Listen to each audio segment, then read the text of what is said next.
बाबा यही फागुन के महीना में एगो औरत के पति परदेश बाड़े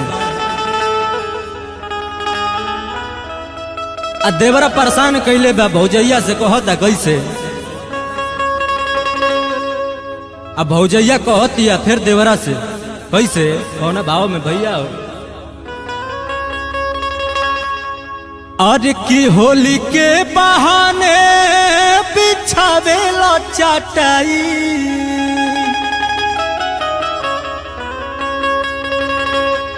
अरे होली के बहाने बिछावेला चटाई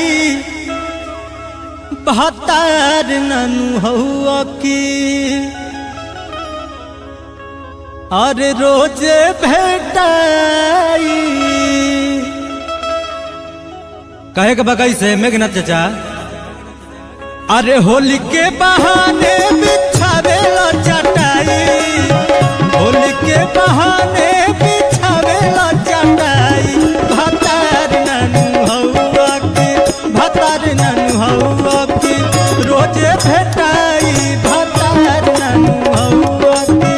रोजे भेटाई भतार ननु हौवा की होली के बहाने बिछावेला चटाई होली के बहाने बिछावेला चटाई भतार ननु हौवा की भतार ननु हौवा की रोजे भेटाई भतार ननु हौवा की रोजे भेटाई भतार ननु हौवा की बाबा बना रहो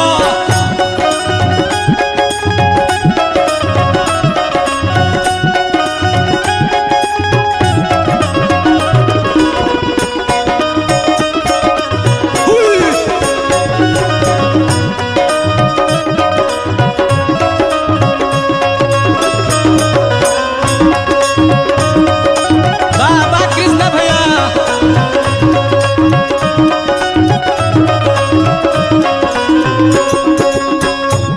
औरतिया कहतिया आपन पिचकारी तू दुआरी को भिड़ावेला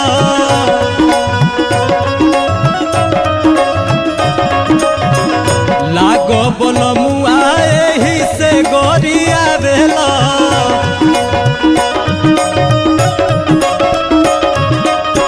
आपन पिचकारी तू दुआरी को भिड़ावेला लागो बोलमुआ एही से गोरियावेला लार टपकावा जन देखी के खटाई लार टपकावा जन देखी के खटाई भतार ननु हौवा की भतार ननु हौवा की रोजे भेटाई भतार ननु हौवा की रोजे भेटाई भतार ननु हौवा की बाबा शंकर चाचा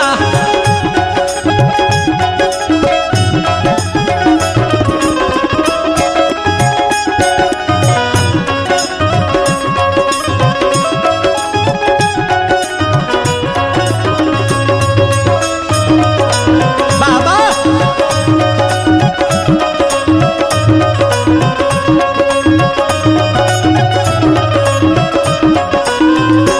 लास्ट भाव में कह दिया कैसे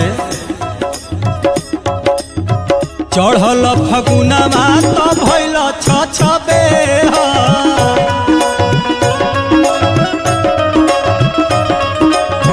पियला में नीक लागे दोसरा के में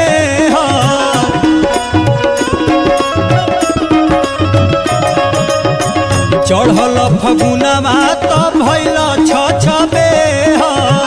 पियला में नीक लागे